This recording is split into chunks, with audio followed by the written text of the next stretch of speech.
Welcome to AI News in 10, your top AI and tech news podcast in about 10 minutes. AI tech is amazing and is changing the world fast. For example, this entire podcast is curated and generated by AI using my and my kids' cloned voices. Today we're tracking a big chip deal shaping the AI supply chain, new rules for AI agents at the checkout, pointed warnings about an AI investment bubble from Microsoft's CEO, a state-level moonshot to turn India's Telangana into a global proving ground for AI, and a fresh Florida bill that could set up a state versus federal clash over AI regulation. Let's get into it. But first, let's hear a word from our sponsors. Need elite developers fast? Elite Coders connects you with rigorously vetted senior engineers in 24 to 48 hours. Staff augmentation, dedicated teams, or full project delivery, we've got you covered. Visit elitecoders.co to get started today. Now let's dive into today's stories. Story 1, Micron is buying capacity, not hype. Micron signed a letter of intent to acquire PowerChip's P5 fab site in Tongluo, Taiwan for $1.8 billion, adding about 300,000 square feet of clean room space. That space is critical for DRAM and, by extension, the high-bandwidth memory pipelines feeding AI data centers. The company says the deal could close by the second quarter of 2026, with significant production ramping in 2027. That timing matters.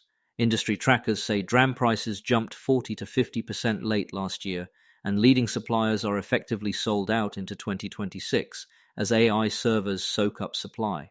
Proximity to Micron's Taichung operations creates logistics synergies, and a longer-term partnership with PowerChip covers packaging and support for legacy DRAM.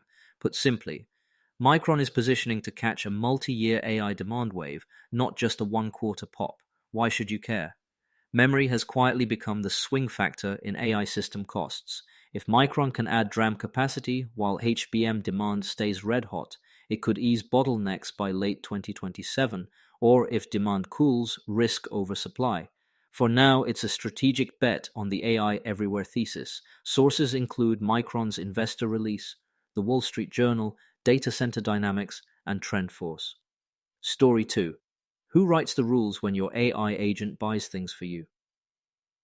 MasterCard is stepping in.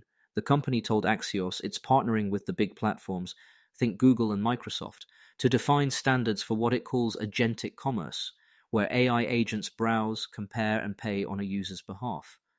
The key isn't just model horsepower.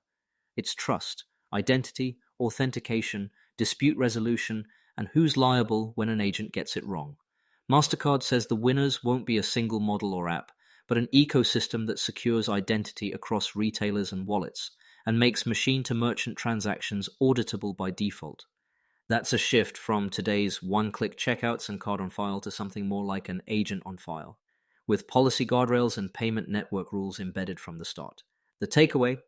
If agent shopping is going to scale beyond demos, consumers need to feel as protected as they do with a card swipe. The payment networks have decades of fraud and chargeback playbooks. Baking those into AI agents early could accelerate adoption without waiting for a patchwork of new laws later. Source: Axios. Story 3. At Davos, Microsoft's Satya Nadella poured a bit of cold water on the most exuberant AI narratives.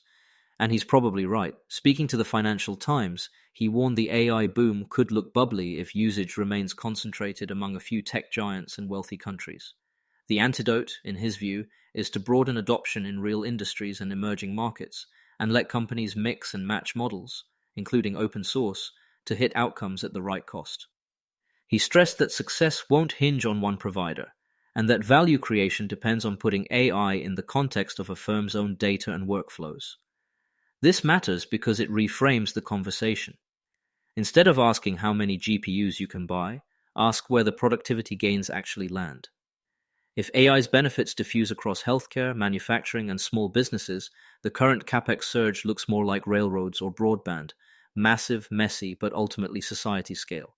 If not, we risk ending up with a narrow, expensive stack that few can afford to use at scale. Source: The Financial Times. Before we continue, here's a quick message from our sponsors. This episode is brought to you by Family GPT, the AI chat platform actually designed for kids. If your children are curious about ChatGPT, but you're worried about what they might see, Family GPT gives you full parental controls, content filtering, and the ability to align responses with your family's values, whether Christian, Muslim, Jewish, secular, and many more.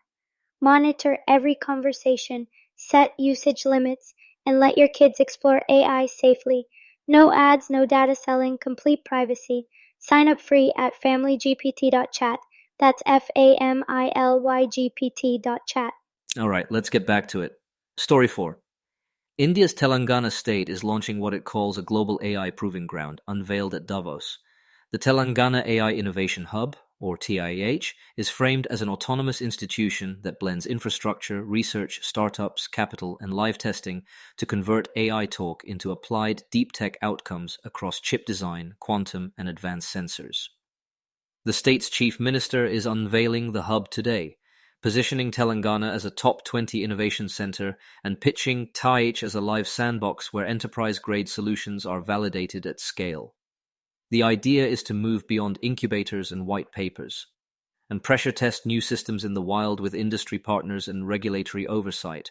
Why it's noteworthy.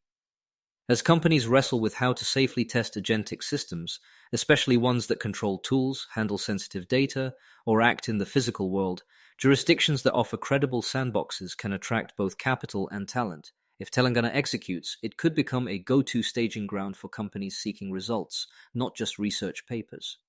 Source: The Times of India. Story 5. Florida is moving to regulate AI at the state level, setting up a likely collision with Washington and big tech. A new proposal, Senate Bill 482, would give parents explicit rights to monitor and control their kids' interactions with AI technologies and establish an artificial intelligence Bill of Rights focused on data privacy and parental oversight. Axios' Tampa Bay bureau reports the push from Governor Ron DeSantis faces strong opposition from industry groups and potentially the White House, which has argued AI policy should be set federally. Recall that a 2025 presidential order centralized federal AI policy and rolled back prior directives. Florida's move could become a test case for how far states can go on AI governance when it touches interstate digital services. The stakes: we're already seeing deepfake harms and youth safety concerns escalate globally, but a 50-state patchwork could be a nightmare for deployers, especially if rules diverge on consent, age verification, and enforcement. Expect tech firms to push for federal preemption while states experiment. Florida's bill, if it advances, will show us how hard that pendulum is swinging. Sources: Axios, local Tampa Bay, and the White House Presidential Actions Archive. Quick recap.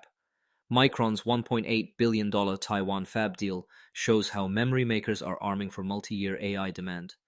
MasterCard wants to standardize agentic checkout with identity and payment rails built in. Satya Nadella says the AI boom only works if adoption spreads beyond the tech elite. Telangana is staking a claim as a global AI proving ground. And Florida's new bill could spark a state versus federal showdown on how AI is governed. Sources include Micron's release, plus the Wall Street Journal, TrendForce and Data Center Dynamics, Axios on MasterCard, the Financial Times on Nadella, the Times of India on Telangana, and Axios Local Tampa Bay with White House archives for policy context. Thanks for listening, and a quick disclaimer, this podcast was generated and curated by AI using my and my kids' cloned voices. If you want to know how I do it or want to do something similar, reach out to me at emad@ainewsin10.com. That's AInews in 10.com. See you all tomorrow.